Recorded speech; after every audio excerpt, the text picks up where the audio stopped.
Muy buenas tardes con todos ustedes, con quienes no he tenido todavía la oportunidad de saludar.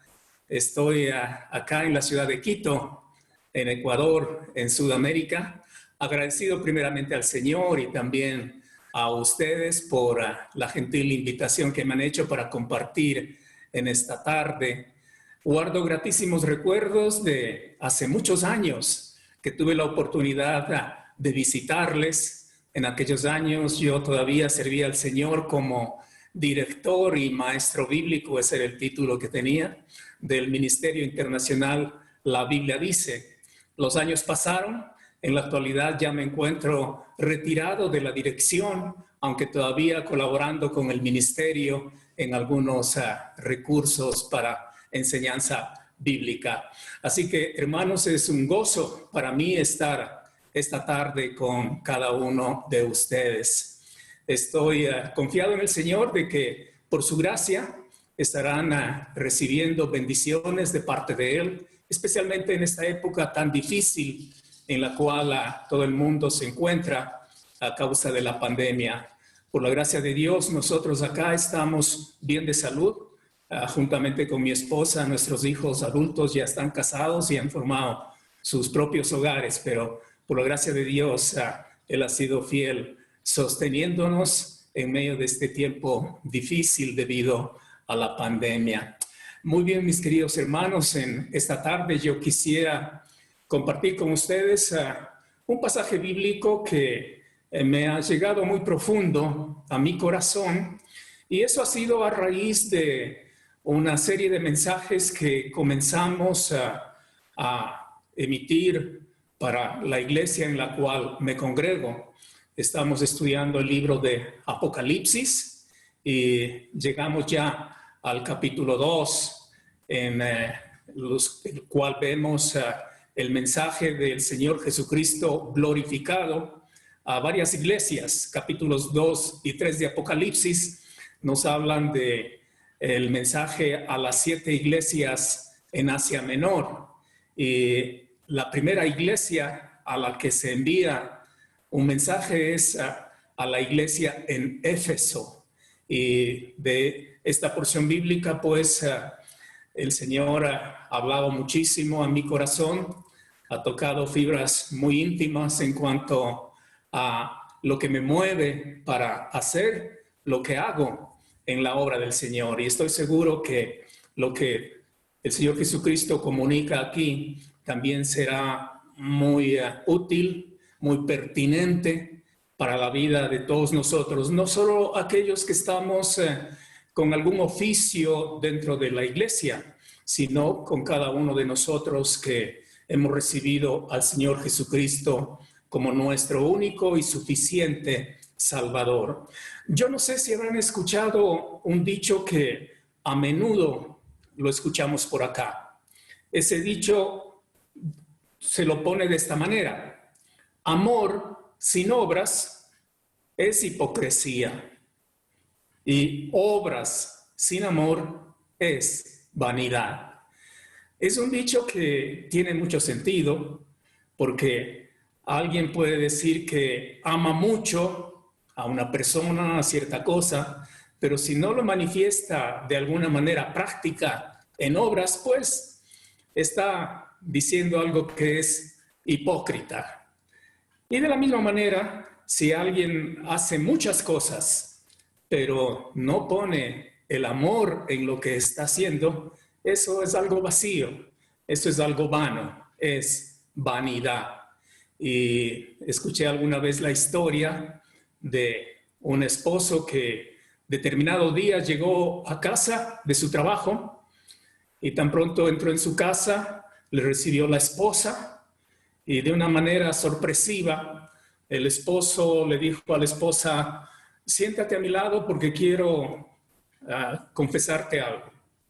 Entonces la esposa, pues también con mucha sorpresa, se sentó al lado de él y mirándole fijamente a los ojos, el esposo le dijo: sabes que finalmente no puedo soportar más esto que está en mi mente y quiero decírtelo.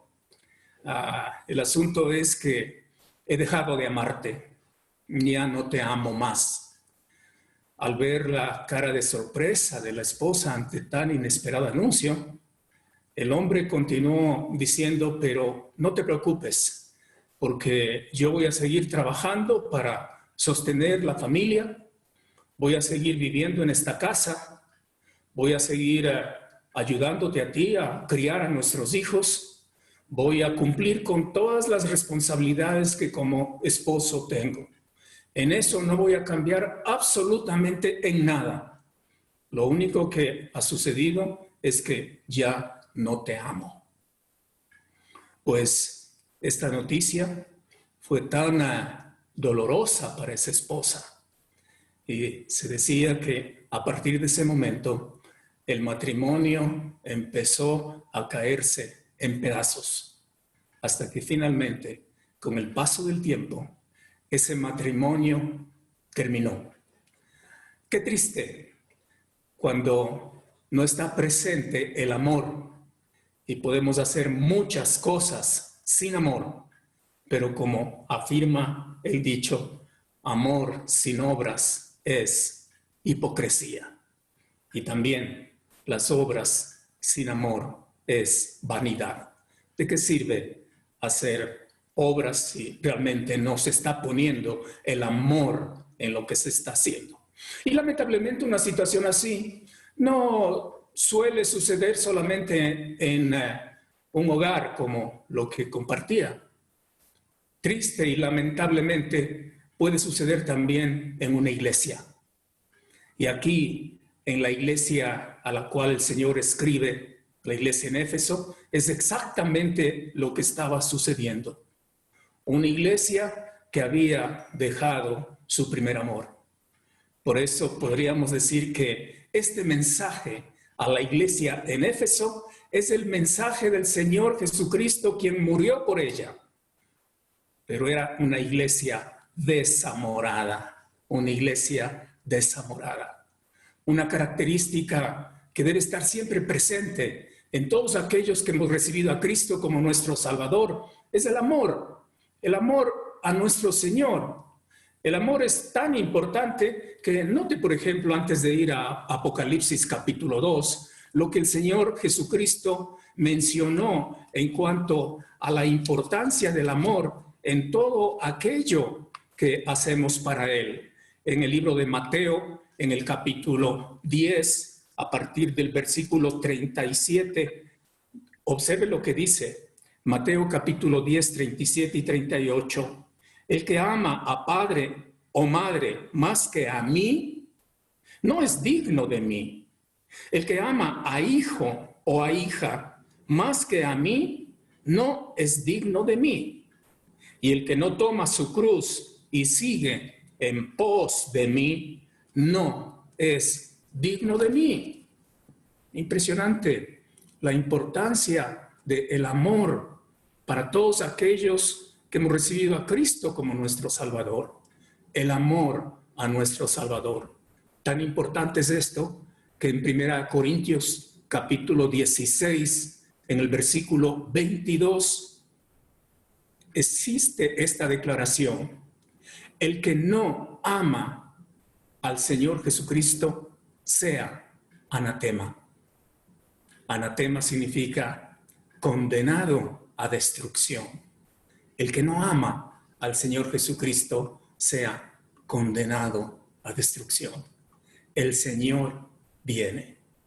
Y aquí en el mensaje a la iglesia en Éfeso vamos a ver cómo era una iglesia tan trabajadora, una iglesia tan activa, pero en algún momento ellos dejaron el primer amor y continuaron trabajando. Y el Señor Jesucristo estuvo muy pendiente de eso y Él tiene un mensaje especial para esta iglesia, que puede ser también un mensaje para nosotros en nuestro servicio al Señor, no solamente para la iglesia. Pues con eso en mente, vayamos directamente a la palabra del Señor para ver qué es lo que el Señor nos dice en cuanto a esta iglesia desamorada. ¿Qué es lo que el Señor tiene para nosotros. El libro de Apocalipsis, capítulo 2, comienza con estas palabras. Escribe al ángel de la iglesia en Éfeso. Bueno, si hubiéramos invertido tiempo en el capítulo 1, vamos a ver que estas palabras fueron dirigidas específicamente al apóstol Juan. Juan se encontraba exiliado en una isla remota, una roca en medio del mar Egeo realmente, que se llamaba Patmos. Y ahí Juan está recibiendo en visión cosas importantes no solo para este tiempo, sino también para el futuro. Y dentro de eso están los mensajes a las 7 iglesias en Asia. Escribe, es la palabra que comienza este capítulo. Es el Señor Jesucristo en su estado glorificado, quien está hablando con el apóstol Juan. Y dice que le escriba al ángel de la iglesia en Éfeso. El ángel de la iglesia en Éfeso debe ser el mensajero que tenía que llevar el mensaje que Juan iba a escribir de parte del Señor Jesucristo glorificado y entregarlo a la congregación de la iglesia en esa antigua ciudad llamada Éfeso. Escribe al ángel de la iglesia en Éfeso. Vemos a continuación quién es el que origina el mensaje que Juan, el apóstol, tiene que escribir. La persona que origina el mensaje aparece a continuación. Dice, el que tiene las 7 estrellas en su diestra. Esa es la primera descripción que se hace de el dueño del mensaje. El apóstol Juan, en cierto sentido, era solamente el amanuense, el que tenía que escuchar lo que el dueño del mensaje decía y ponerlo por escrito para luego entregarlo al mensajero que iba a llevar el mensaje a la iglesia en Éfeso. La palabra ángel literalmente significa un mensajero, aunque ciertamente hay algunos intérpretes que piensan que era un ser angelical que estaba relacionado directamente con la iglesia y quien iba a ser el que llevaba el mensaje. Existe esa posibilidad, pero más natural es pensar que simplemente se trataba de un mensajero, tal vez un anciano ahí en la iglesia en Éfeso, quien tenía que recibir el mensaje de parte de Juan y entregarlo a la iglesia. Pero el dueño del mensaje, en quien se originaba el mensaje, era nada más y nada menos que el Señor Jesucristo glorificado, a quien Juan en visión lo vio en toda su gloria excelsa, cuyo relato aparece en el capítulo 1 de Apocalipsis. Pero acá el Señor Jesucristo se describe a sí mismo como el que tiene las 7 estrellas en su diestra. Si nos fijáramos brevemente en el capítulo 1, versículo 20, veríamos que las estrellas que el Señor Jesucristo tiene en su diestra son símbolos de los ángeles en las 7 iglesias, dice. Eso significa de aquellos que llevan el mensaje para entregarlo a la iglesia. Si son ancianos, pues vamos a decir que es un hermoso cuadro de lo que los ancianos son en relación con el Señor Jesucristo. Son aquellos que están en la mano derecha, firmemente sostenidos por el Señor Jesucristo. No son puestos allí al azar en la iglesia, no son puestos por voluntad humana. Es el Señor Jesucristo quien los coloca a través de su Espíritu y están seguros en la mano del Señor Jesucristo. El que tiene las 7 estrellas en su diestra es el Señor Jesucristo en su gloria. Y luego dice, el que anda en medio de los 7 candeleros de oro. Los 7 candeleros de oro también son símbolos y también de ellos se nos habla en el versículo 20 del capítulo 1, cuando dice, los 7 candeleros que has visto son las 7 iglesias. Cada iglesia es simbolizada con un candelero de oro, un candelero que arroja luz, esa luz que guía al pecador, a la persona gloriosa del Señor Jesucristo. Los candeleros simbolizan iglesias. Y dice que el Señor Jesucristo es quien anda en medio de esos 7 candeleros que simbolizan las iglesias. Ese es un cuadro maravilloso del Señor Jesucristo en su gloria, andando en medio de las iglesias. Eso quiere decir que Él es quien escudriña a las iglesias. Él es el quien conoce a fondo todo lo que está sucediendo con las iglesias. Él es aquel que puede ver lo que el ojo humano es incapaz de ver.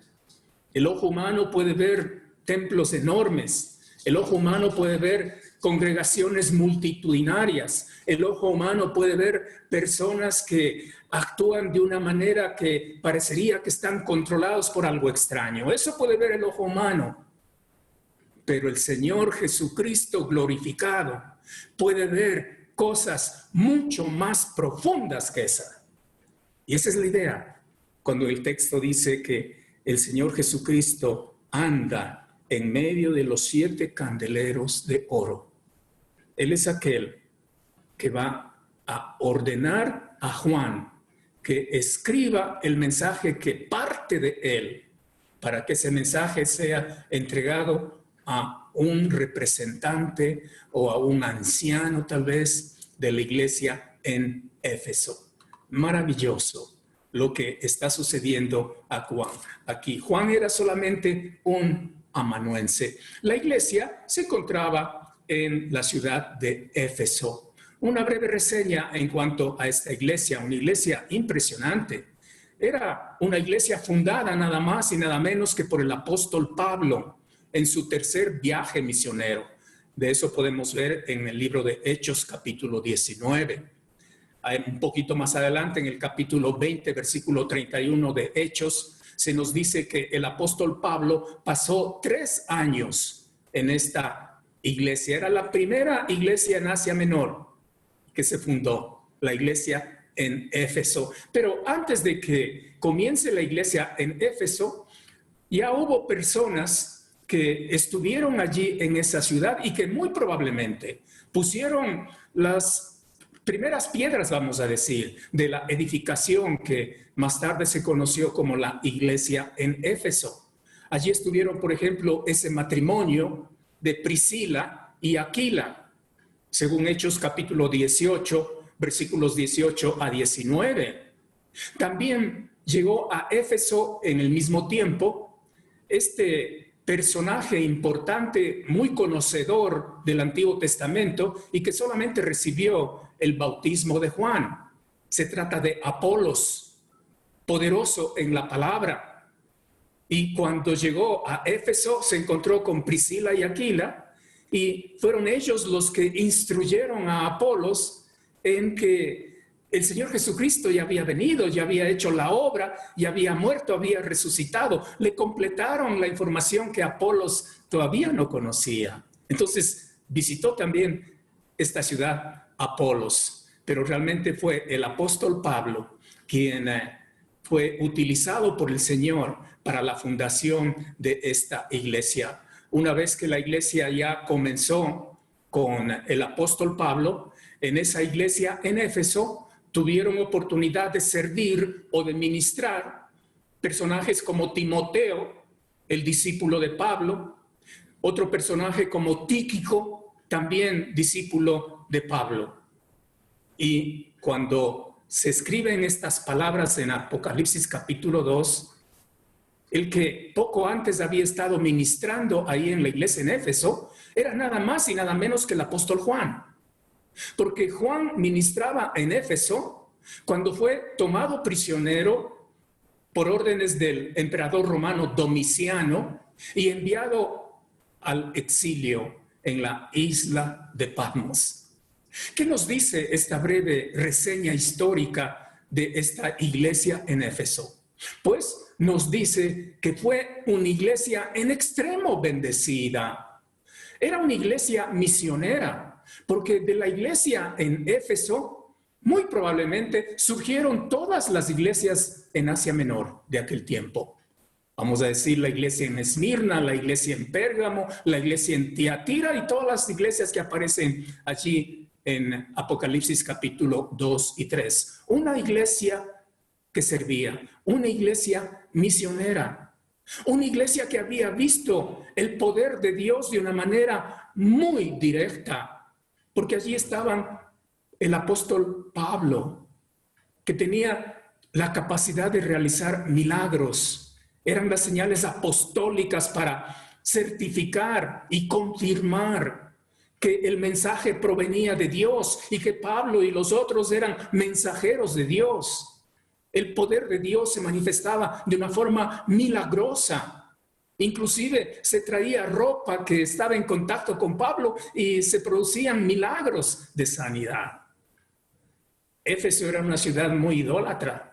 Y cuando las personas recibieron a Cristo como Salvador, dejaron atrás la idolatría. Era una iglesia muy supersticiosa.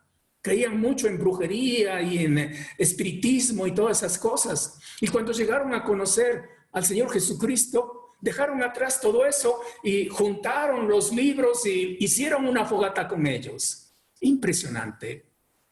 Una iglesia tan bendecida. Una iglesia con tantas cosas extraordinarias que sucedían dentro de ella. En cuanto a la ciudad de Éfeso, pues Éfeso era la ciudad más importante de Asia Menor en aquel tiempo. Inclusive los romanos le llamaban la Luminacia, que significa la luz de Asia, por la importancia que tenía en aquella región. Éfeso tenía un gran puerto al mar Mediterráneo. A Éfeso confluían 4 rutas importantes en Asia Menor. Por eso Éfeso era un centro comercial de mucha importancia.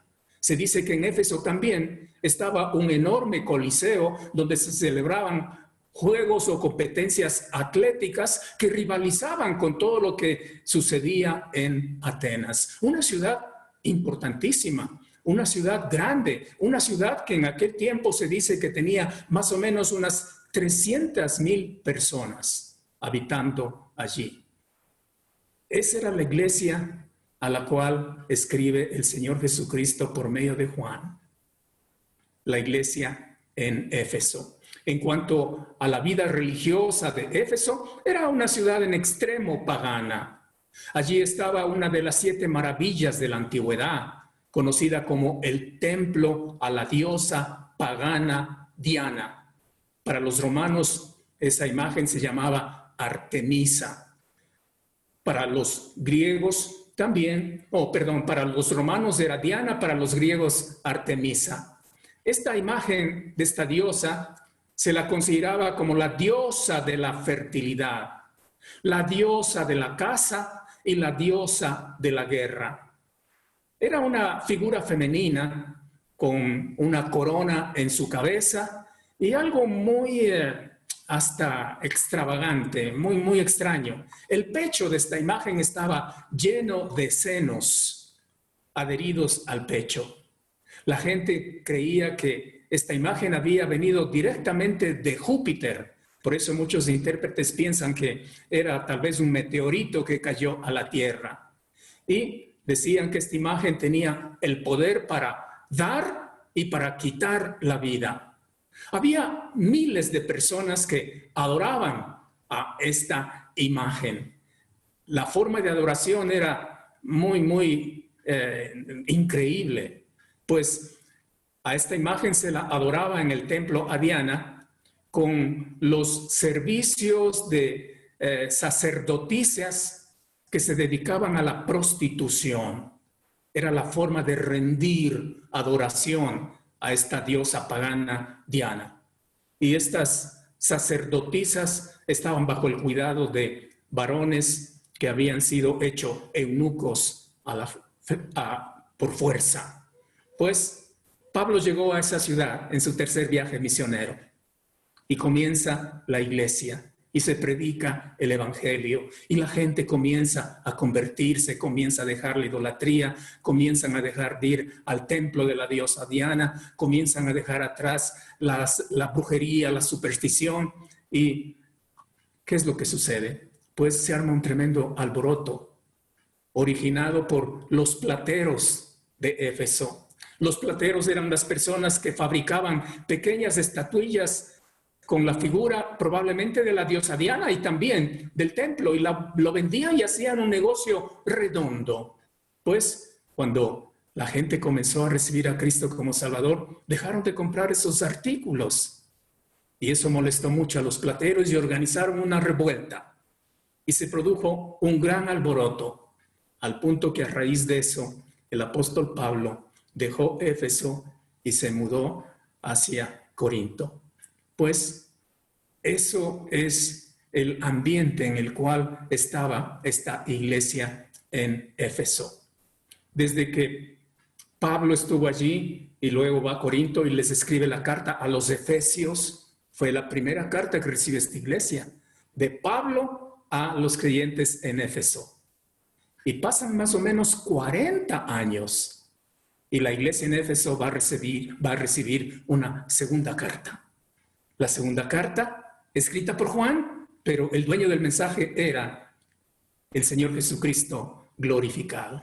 Habían pasado como 40 años desde la fundación de la iglesia hasta que van a recibir la carta que aparece acá en Apocalipsis capítulo 2. Vamos a decir entonces que la iglesia en Éfeso recibió dos cartas. La primera de Pablo, el apóstol, y la segunda de Juan, otro apóstol.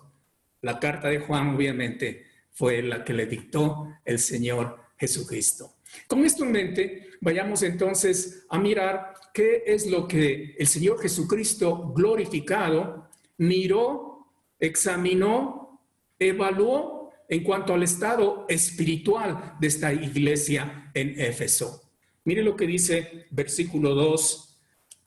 Yo conozco tus obras y tu arduo trabajo y paciencia, y que no puedes soportar a los malos, y has probado a los que se dicen ser apóstoles y no lo son, y los has hallado mentirosos.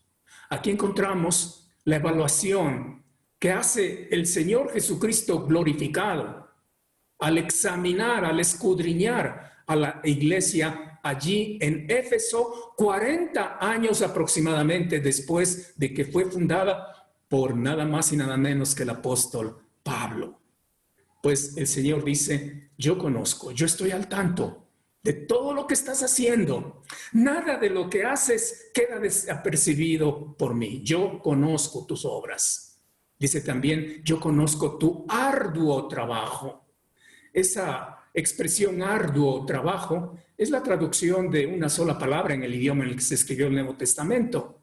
La palabra kopos, que significa trabajo duro, que significa trabajo hasta el punto de quedar exhausto.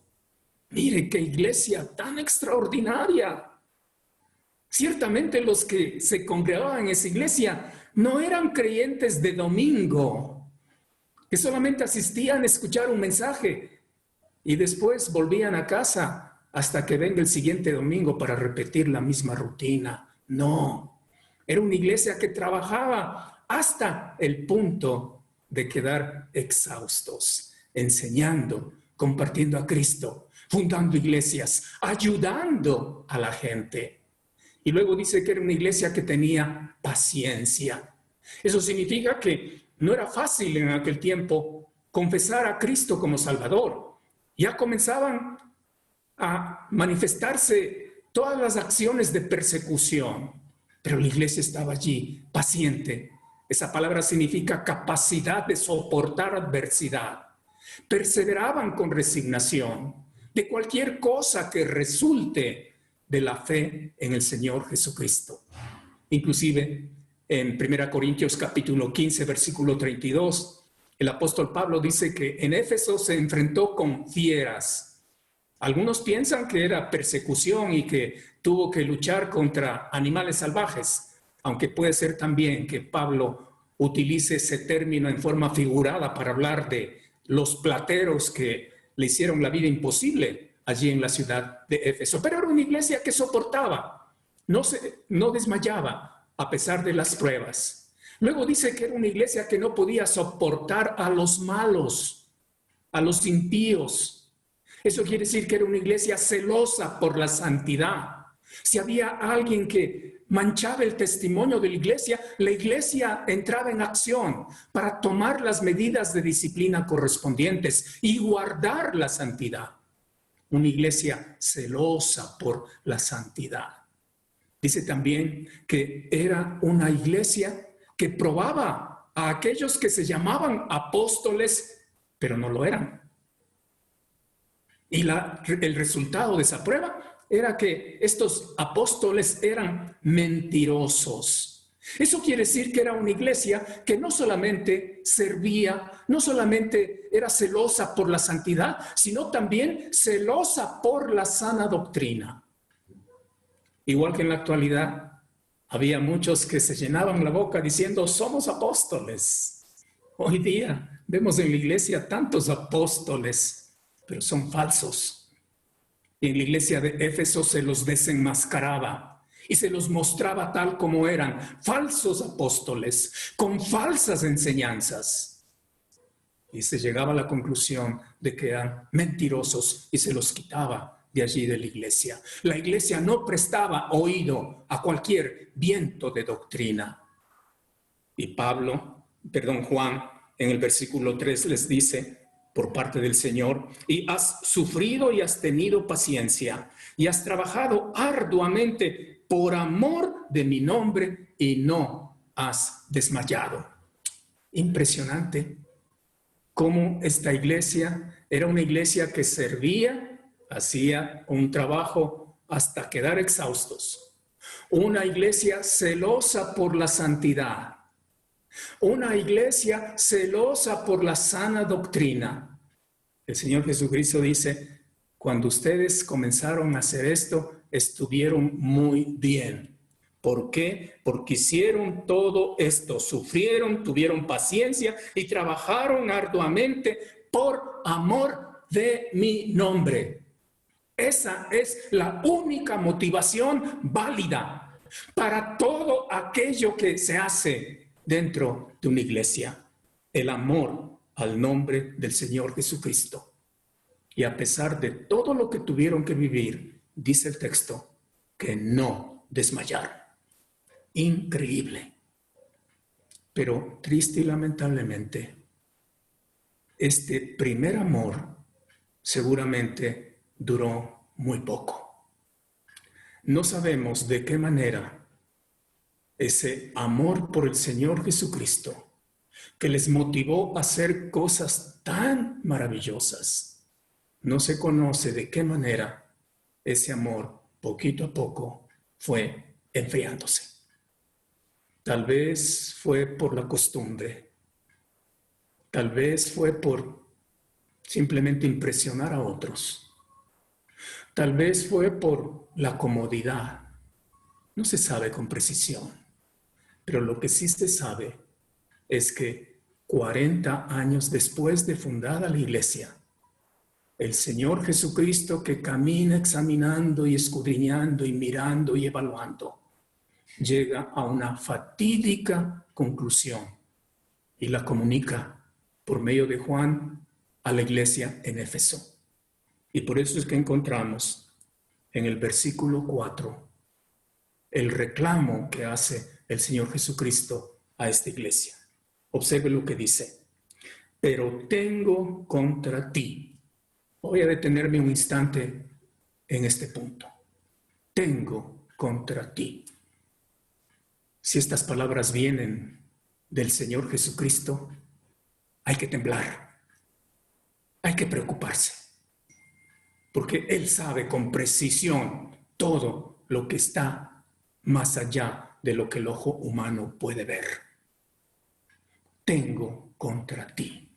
No lo está diciendo cualquier persona. No es un anciano quien dice esto, o un líder en una iglesia. Es nada más y nada menos que el Señor Jesucristo, aquel que amó a la iglesia y se entregó a sí mismo por ella. Es Él quien dice, tengo esto contra ti. ¿Qué cosa? Versículo 4 continúa diciendo que has dejado tu primer amor. Allí está el reclamo que hace el Señor Jesucristo glorificado a esta iglesia. Has dejado tu primer amor. El primer amor no se refiere solamente a un sentimentalismo. No se refiere solamente a derramar lágrimas al estar en un estado como de éxtasis. No, no se trata de emociones. No se trata de sentimientos. Se trata de el sacrificio para beneficiar a la persona a quien se ama. De eso se trata. La iglesia en Éfeso continuaba sirviendo. La iglesia en Éfeso continuaba siendo sensible al pecado, la vida de santidad. La iglesia en Éfeso continuaba celosa por la sana doctrina, 40 años después de que fue fundada. Pero ya no lo hacían por un amor sincero, sacrificial al Señor Jesucristo. Lo hacían tal vez por costumbre. Lo hacían tal vez porque vieron a sus antepasados hacerlo. Lo hacían tal vez porque querían dar una buena impresión de que son personas trabajadoras y serviciales. Pero hay algo que estaba ausente. Y eso es lo que detectó el Señor Jesucristo en su gloria. Detectó que en esa iglesia se había dejado el primer amor. Una iglesia que cambió su motivación para servir, para vivir en santidad, para cuidar la doctrina. Ya no era por el amor al nombre del Señor Jesucristo. Tan importante el que todo lo que hacemos dentro o fuera de la iglesia sea por el amor a nuestro Señor Jesucristo. ¿Recuerda la historia cuando, después de que el Señor Jesucristo ya resucitó y se encontró con sus discípulos antes de ascender a la gloria de su Padre? Él se encontró y tuvo un encuentro muy especial con aquel que le negó 3 veces, el apóstol Pedro. ¿Recuerda la historia? Y el Señor Jesucristo hizo 3 preguntas a Pedro. Y las 3 preguntas fueron exactamente las mismas. Pedro, ¿me amas más que estos? La importancia del amor. Si no está el amor, cualquier cosa que hacemos para el Señor Jesucristo es algo vano, algo vacío, algo que no sirve. Algún día vamos a estar en el tribunal de Cristo y se va a examinar nuestras obras. Y si esas obras no han sido hechas por el supremo amor a nuestro Señor Jesucristo, esas obras son como nada. Son como madera, son como heno, son como hojarasca. Cosas que van a ser consumidas por el fuego de la mirada escrutadora del Señor Jesucristo en su gloria. Pedro, ¿me amas? Y cuando Pedro respondía, sí, te quiero primero. Después, sí, te amo. ¿Qué le decía el Señor Jesucristo? Entonces, apacienta mis ovejas. Primero, ámame. Entonces, apacienta mis ovejas. Y hoy estaría diciendo también el Señor a cada uno de nosotros, primero, ámame. Y después, haz cualquier cosa para mí. Porque si no pones al amor en primer lugar, cualquier cosa que hagas, por más sacrificial que sea, no sirve. Yo no lo recibo. Primeramente, tienes que amarme. Es el primer amor. El Señor detectó que en esta iglesia había algo que Él solo pudo detectar. Habían dejado el primer amor. Ese corazón fervoroso de amor por el Señor, que les motivaba a hacer tantas cosas cuando comenzó la iglesia, se había transformado en un corazón frío, en un corazón apático, en un corazón que les motivaba a hacer cosas mecánicamente por costumbre. Qué triste. Y eso es lo que el Señor Jesucristo reclama a esta iglesia. Pero además del reclamo, el Señor Jesucristo plantea una rectificación. Y eso es lo que encontramos a partir del versículo 5, la rectificación que el Señor Jesucristo en su gloria plantea para esta iglesia. Fíjese lo que dice: recuerda, por tanto, de dónde has caído y arrepiéntete y haz las primeras obras. Vamos a parar allí. Tres cosas importantes que aparecen. Primero, recuerda de dónde caíste. Eso quiere decir, presta atención a cómo fueron las cosas cuando comenzó la iglesia. ¿Cómo fue esa pasión que tenías en tu corazón? ¿Cómo estaba tu corazón ardiente de amor por mí para hacer todo lo que hiciste? Recuerda. Primera cosa. Segunda cosa, arrepiéntete. Eso significa que haber dejado el primer amor, el Señor Jesucristo lo catalogaba como un grave pecado. Por eso le dice, arrepiéntete. Cambia tu forma de pensar. No pienses que no pasa nada con hacer obra para el Señor, pero sin el corazón de amor para el Señor. No pienses que eso es normal. No pienses que no hay problema. Es un pecado. Arrepiéntete. Interesante. Y la tercera cosa, haz las primeras cosas. Eso quiere decir, borra lo mal que estabas haciendo y comienza a hacer nuevamente lo bueno que hacías antes. Eso es lo que pide el Señor Jesucristo. Esa es la rectificación que correspondía a la iglesia. Pero el Señor Jesucristo nunca obliga. El Señor Jesucristo nunca forza a hacer cosas. El Señor Jesucristo, a pesar de tener toda la autoridad y toda la gloria y la magnificencia, el Señor Jesucristo espera respuesta de parte de nosotros, sus hijos. Pero Él sí pone una advertencia. Está bien, tú tienes la última palabra. Tú harás lo que te sugiero y habrá bendición. O no harás lo que te sugiero y habrá una consecuencia. ¿Cuál es la consecuencia? Fíjese lo que dice al final del versículo 5. Dice, si no, eso quiere decir, si no, haces lo que yo te estoy sugiriendo. Si no, vendré pronto a ti. Esto no significa que está hablando de la segunda venida, no. Está hablando de que el Señor Jesucristo va a manifestarse en juicio contra esa iglesia. No está hablando de salvación, está hablando de otra clase de juicio. Vendré a ti. ¿Y cuál va a ser la consecuencia? Quitaré tu candelero de su lugar. No olvide que el candelero simboliza la presencia de la iglesia. Cuando dice quitaré tu candelero de su lugar, está diciendo la iglesia va a desaparecer porque está haciendo cosas sin poner el corazón por mí. Una iglesia así yo no quiero. Lo voy a quitar. Tengo autoridad para eso. Qué triste. Hasta donde se sabe, la iglesia en Éfeso, al menos por un tiempo, no prestó atención a esta rectificación que el Señor pidió de ella. Y la iglesia, por tanto, dejó de existir en la ciudad de Éfeso, la ciudad de antaño. Inclusive hoy parece ser que es una ciudad en la cual la presencia del cristianismo es mínima. Lamentable. Miren, esto debe ser un fuerte llamado de atención para todos nosotros. Necesitamos ser sensibles a lo que el Señor está diciendo.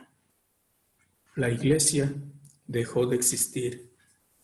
No hizo caso de lo que el Señor le pidió.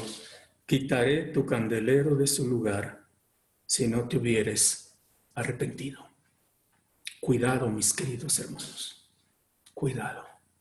No piense que llenarnos de actividad, llenarnos de hacer cosas, al punto de estar exhaustos en lo que hacemos, es lo que agrada al Señor.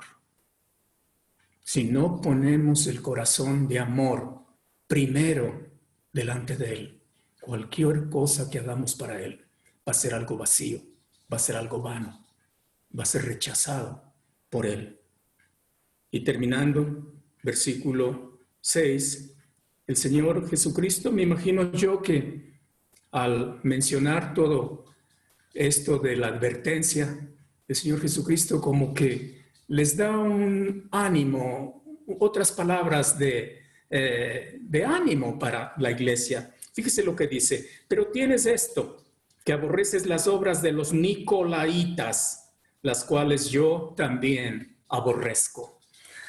Acá aparece algo que no se conoce con mucha precisión y no podemos ser dogmáticos. ¿Qué eran estas obras de los nicolaitas? Bueno, miren, para algo tener idea de qué se trata, debemos avanzar un poquito en el capítulo 2 y llegar al mensaje de la iglesia en Pérgamo, porque allí se habla también de la doctrina de los nicolaitas, no ya de las obras, sino de la doctrina. Interesante que las obras de los nicolaitas se transforman en doctrina de los nicolaitas en la iglesia aparece acá de Pérgamo.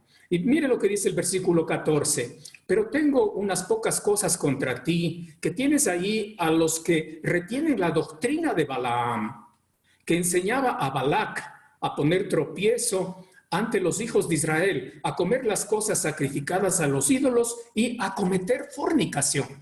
Esta es la doctrina de Balaam. Recuerde la historia de Balaam, ese profeta de antaño que recibió una oferta de mucho dinero con tal de maldecir al pueblo de Israel. No pudo hacerlo, pero logró causar mal a Israel. ¿De qué manera? Aconsejando a los israelitas que cometan actos inmorales con mujeres paganas y también que caigan en la idolatría.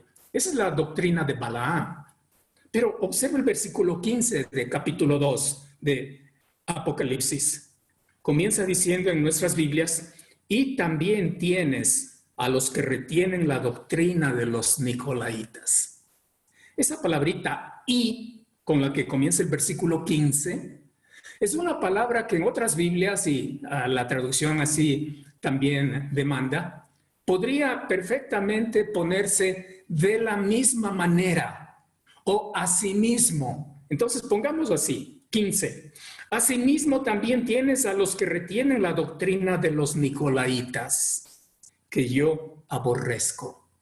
Es decir, que había una relación entre la doctrina de Balaam, que incitaba al pueblo de Israel a cometer fornicación, y la doctrina de los nicolaitas, que aparentemente también tenía que ver con abusar de la gracia de Dios, que nos trae libertad, y convertir esa libertad en libertinaje. Parece ser que eso era lo que en el versículo 6 de Apocalipsis 2 dice cuando habla de las obras de los nicolaitas. La palabra nicolaita viene de dos partes. Nike, igual la marca de los zapatos, de las sandalias para hacer deporte, Nike. Nike significa victorioso o conquistador. Y luego la otra palabra es laos, que significa pueblo.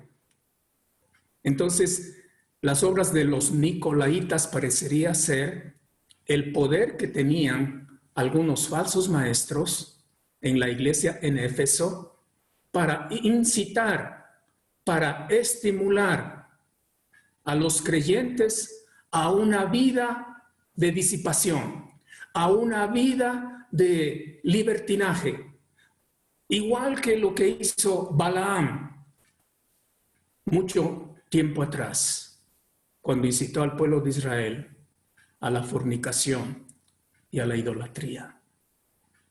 En la iglesia en Éfeso no tenían lugar estas personas, eran aborrecidas. Por eso dice el versículo 6, Tienes esto, que aborreces las obras de los nicolaitas, las cuales yo también aborrezco. Esto es parte de algo que el Señor Jesucristo está felicitando a la iglesia por esto. Tal vez era bueno ponerlo antes del reclamo de que la iglesia había dejado su primer amor.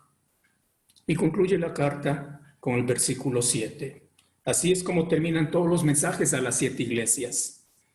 El Señor les dice: el que tiene oído, oiga lo que el Espíritu dice a las iglesias. Es una forma de decir: ¿ya han escuchado el mensaje? Presten atención, en el sentido de pongan esto en funcionamiento. Y aquí es la parte donde yo, en mi propia vida, percibo al Señor Jesucristo tocándome en lo personal. David, presta atención. Está bien que hagas cosas para mí, pero primeramente yo requiero un amor supremo por mí. Si eso está ausente de tu vida, todo lo que tú hagas, David, por mí, no me sirve. No lo acepto. No lo recibo. Y eso me toca. Eso me llega. Porque antes de hacer cualquier cosa, no importa si es enseñar, predicar, visitar, evangelizar, lo primero que debo preguntarme es: ¿qué es lo que me motiva a hacer esto? ¿Es porque me lo piden y no quiero quedar mal? ¿Es porque ya tengo la costumbre de hacerlo? ¿Es porque de esto vivo? ¿Es porque no quiero dar una mala impresión a otros? ¿Qué es lo que me motiva? Y si no es el amor supremo al Señor, entonces el Señor no lo recibe. El que tiene oído, oiga lo que el Espíritu dice a las iglesias.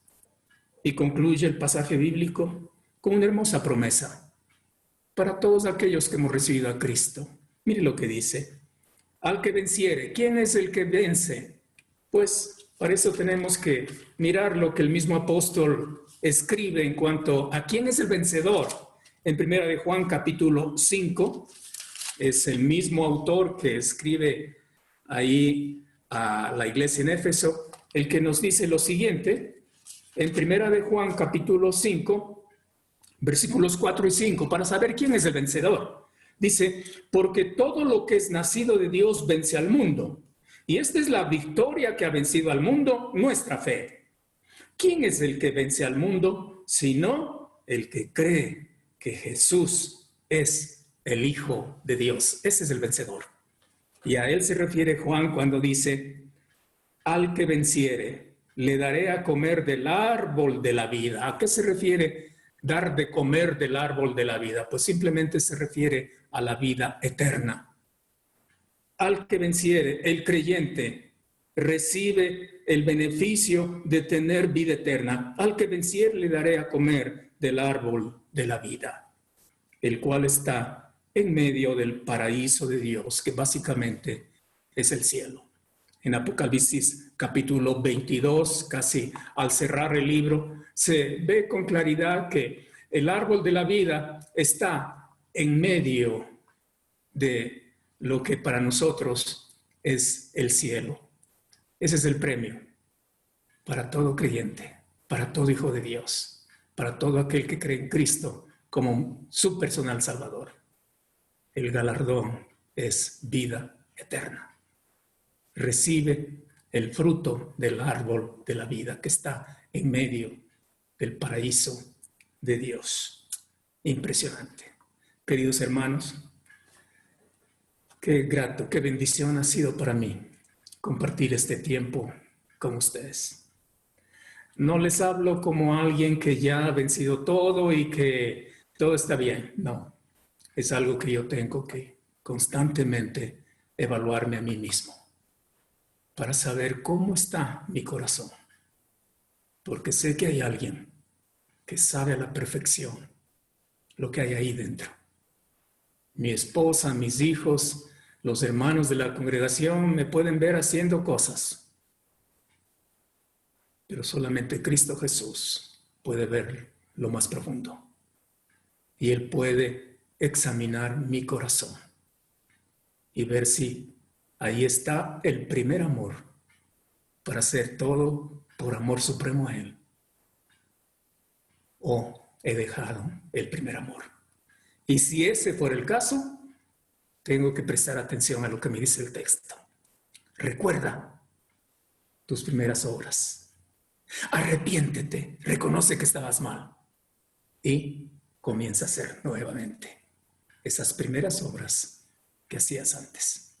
Que el Señor les bendiga, mis queridos hermanos. Muchas gracias por su atención. Amén.